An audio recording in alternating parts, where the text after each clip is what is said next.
Mesdames et messieurs, bonsoir et bienvenue dans ce journal en cette soirée du samedi 28 juin 2025. Dans les actualités de ce jour, comme il l'a déjà annoncé, le ministre de l'Industrialisation et du Commerce s'est rendu aujourd'hui à Thomassen pour inspecter la production de l'huile INA. Il a été accompagné des représentants des protecteurs des droits des consommateurs. Il a ainsi personnellement vérifié toutes les étapes du processus de transformation de l'huile effectué par l'entreprise ITA.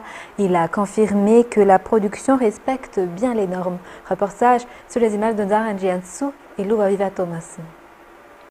Pour rappel, l'huile INA, produite par une entreprise malgache à Thomassen, avait suscité des polémiques sur les réseaux sociaux, certains affirmant qu'elle était impropre à la consommation et qu'elle ne respectait pas les normes. Le ministre de l'Industrialisation et du Commerce avait déjà démenti ces accusations lors de son intervention sur la TVM jeudi dernier. Il y avait alors réaffirmé que des inspections régulières sont menées par son ministère, tant sur les huiles produites localement que sur les différents points de distribution. Ne se satisfaisant pas des simples rapports, le ministre s'est rendu aujourd'hui sur place pour inspecter l'ensemble du processus de transformation de cette huile à Thomassen. La visite a débuté à Mpilaulav, au centre du raffinage de l'huile Raja, puis s'est poursuivie à Anjorang où sont raffinées l'huile de soja INA et l'huile de tournesol Lafarge. Tous ont reconnu que la production répond aux normes exigées et qu'il n'y a donc pas lieu de s'inquiéter. Les représentants des protecteurs des droits des consommateurs issus de la FISOMPAM et du PMH ont également affirmé que les entreprises qui produisent ces huiles locales respectent les normes. L'entreprise dispose d'un laboratoire dédié et des analyses sont effectuées toutes les heures, comme observé sur place, selon les rapports des représentants des consommateurs. Néanmoins, il appartient également aux consommateurs de vérifier les produits qu'ils achètent dans les différents points de vente et pas seulement l'huile, mais tous les autres produits de consommation. Il est primordial de vérifier les dates, la composition et d'autres informations essentielles avant l'achat, souligne le ministre du Commerce aujourd'hui.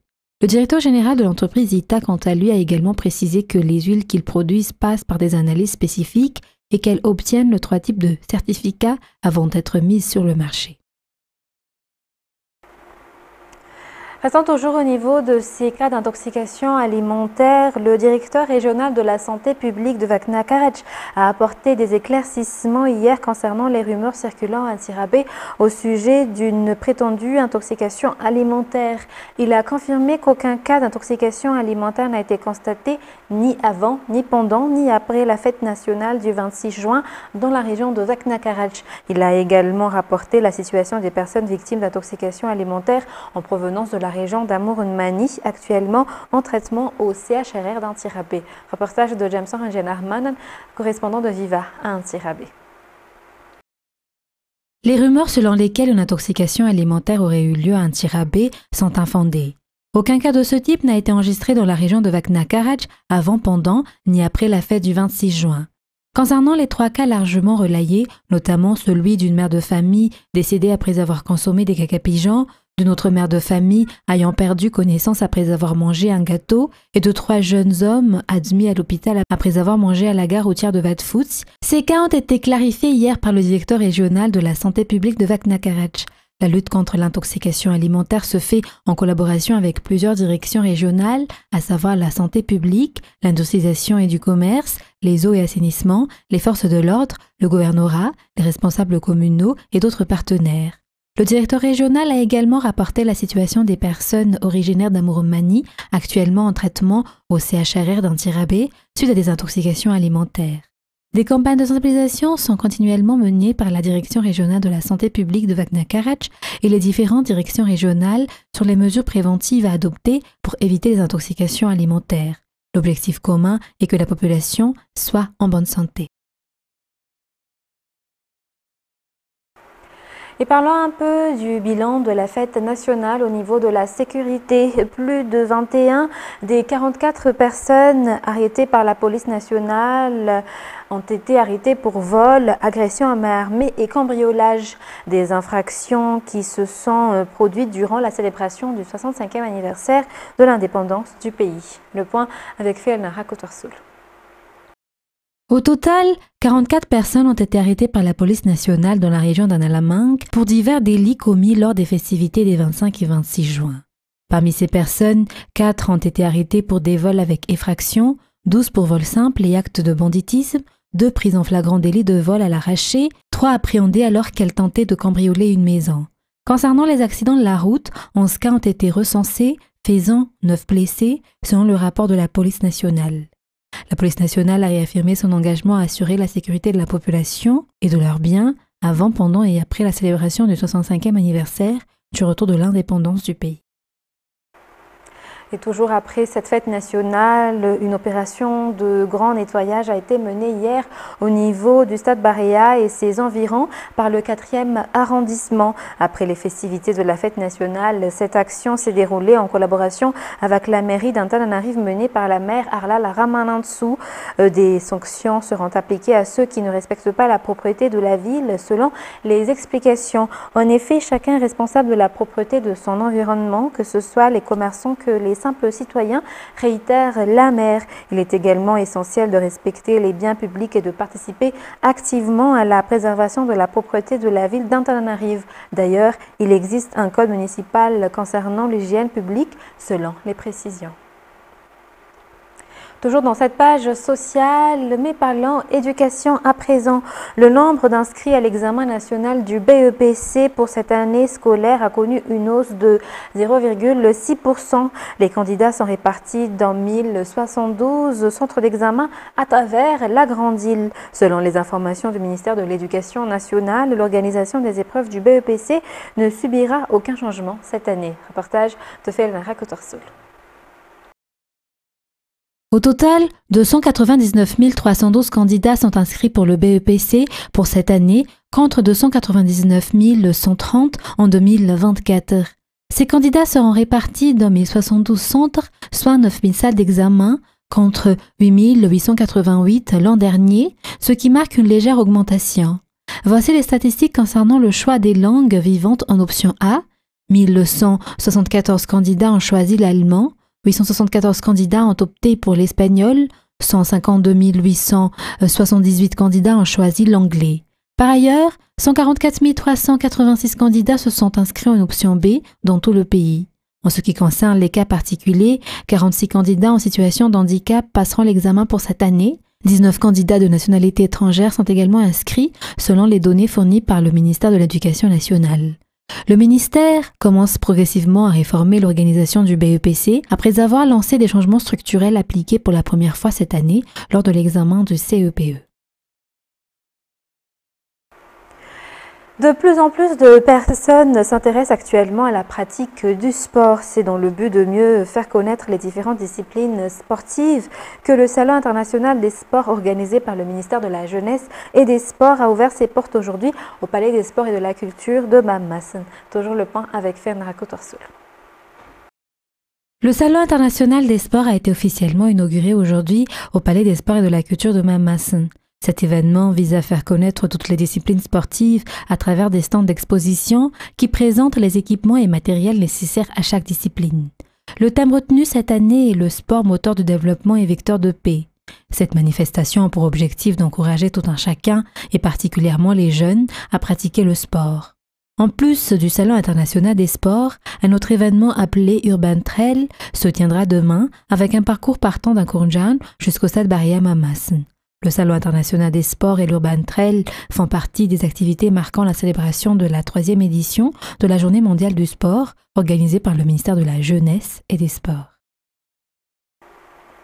Parlant protection de l'environnement, l'atelier de présentation des décrets relatifs à la gestion des aires protégées s'est tenu hier à Mbadbé.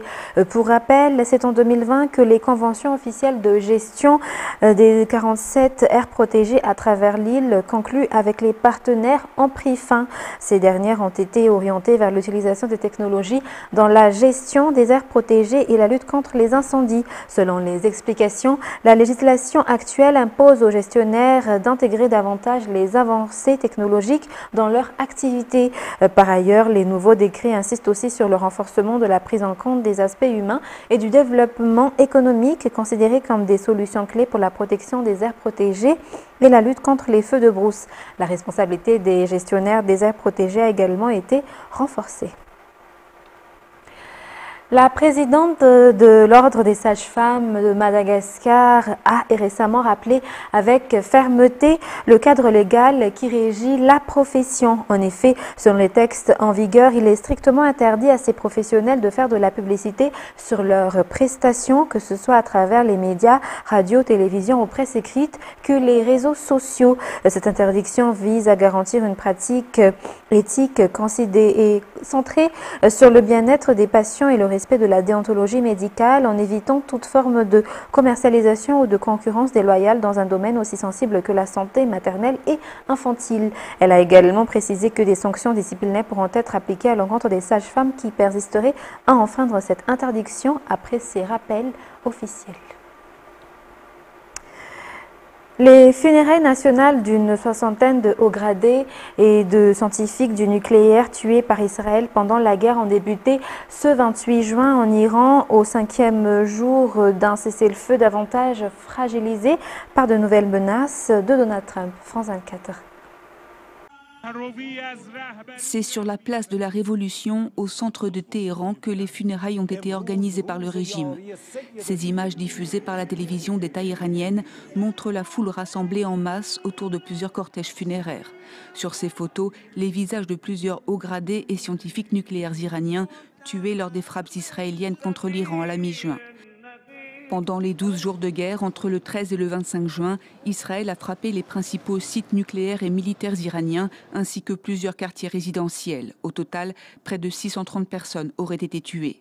Les tirs de missiles et de drones en représailles ont fait 28 morts en Israël, selon les autorités, et causé les plus importantes destructions de l'histoire du pays.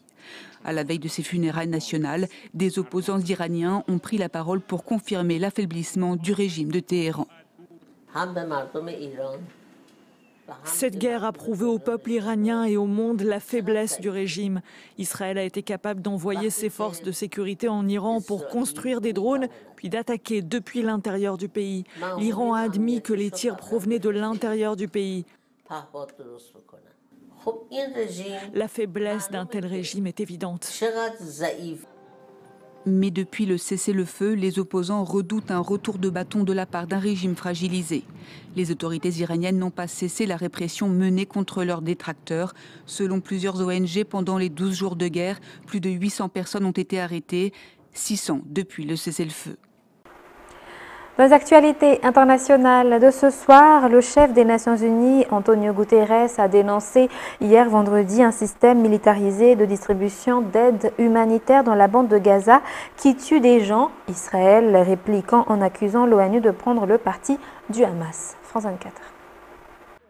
Une boule de feu fend la nuit noire, celle d'un nouveau bombardement sur Gaza vu depuis la frontière israélienne. Dans l'enclave, un attroupement se forme. Ces Palestiniens tentent de secourir les victimes. La frappe a touché les tentes d'un camp de déplacés et causé plusieurs morts et de nombreux blessés. Au matin, chacun tente de récupérer ses biens enfouis dans le sable. Un impressionnant cratère formé par l'impact d'un missile est clairement visible. Nous étions assis dans la rue, sous des tentes, et soudain des missiles sont tombés. Normalement, les gens sont enterrés lorsqu'ils meurent, mais nous sommes enterrés 2 fois, à la fois vivants et morts. Pour ma part, j'ai sorti mes enfants blessés des décombres. Les frappes israéliennes ne sont pas le seul danger pour ces Palestiniens. Les distributions de nourriture en des points de collecte font régulièrement des victimes. Sur ces images, on peut entendre des coups de feu sans que l'on connaisse leur source lors d'une distribution de nourriture dans Gaza. Celles organisées par la Fondation humanitaire de Gaza tournent quotidiennement au fiasco selon les organisations internationales. MSF dénonce des massacres à la chaîne. Selon l'ONU, ces distributions dans leur ensemble ont fait plus de 500 morts. Toute opération qui retient des civils désespérés dans des zones militarisées est intrinsèquement dangereuse. Ça tue des gens. Il est temps de décréter un cessez-le-feu immédiat à Gaza, de libérer immédiatement et sans condition tous les otages et de garantir un accès humanitaire complet, sûr et durable. La Fondation humanitaire, elle, nie que des tirs meurtriers surviennent à proximité immédiate de ces points de distribution. Ces sites controversés sont financés en grande partie par les États-Unis. Et Donald Trump a affirmé vendredi qu'il s'agissait d'un bon système. Il estime pouvoir obtenir dès la semaine prochaine un cessez-le-feu, une affirmation corroborée par le Qatar qui évoque une fenêtre d'opportunité. Et en Cisjordanie occupée, les colons redoublent de violence. Ils n'hésitent pas à s'en prendre aux maisons des Palestiniens. De la colonisation ne cesse de s'intensifier depuis le début de la guerre. France 24. Une foule en colère transporte les corps sans vie de 3 Palestiniens au cri de slogans hostiles à Israël. Ce village de Cisjordanie est sous le choc après un violent assaut mené par des colons la veille. Ils brûlaient des voitures et des maisons et tiraient sur des femmes et des enfants. Des gens sont venus pour leur venir en aide, puis l'armée est arrivée et a ouvert le feu sur les civils. L'armée israélienne explique avoir arrêté des colons et tiré sur les Palestiniens qui jetaient des pierres dans sa direction. Notre équipe se rend plus au nord, dans la grande ville de Naplouse. Ici aussi, des colons ont pris d'assaut un quartier dans la nuit, tout près d'un site sacré pour les juifs et les musulmans. Je me suis réveillé et j'ai ouvert la fenêtre. J'ai vu environ 40 ou 50 colons dans la rue. Je suis retourné me coucher, car si je continuais à les observer, ils auraient pu tirer. Ça se passe souvent. Naplouse et ses environs, entourés de collines peu à peu grignotées par les colonies. D'ici quelques temps, il y en aura une autre ici. Le gouverneur de la région assiste impuissant aux violences de plus en plus fréquentes. Pendant la guerre avec l'Iran, les barrages et le bouclage de la Cisjordanie se sont intensifiés. On observe une augmentation nette et très importante des attaques de colons, toutes sous la protection de l'armée d'occupation. 2 Palestiniens ont été tués dans des violences en Cisjordanie. Mesdames et messieurs, c'est la fin de ce journal. Nous vous remercions de votre fidélité. Dans la suite du programme de ce soir, vous allez suivre l'émission Fin de Fête en intégralité. Sur ce, très bonne continuation sur Viva. Au revoir.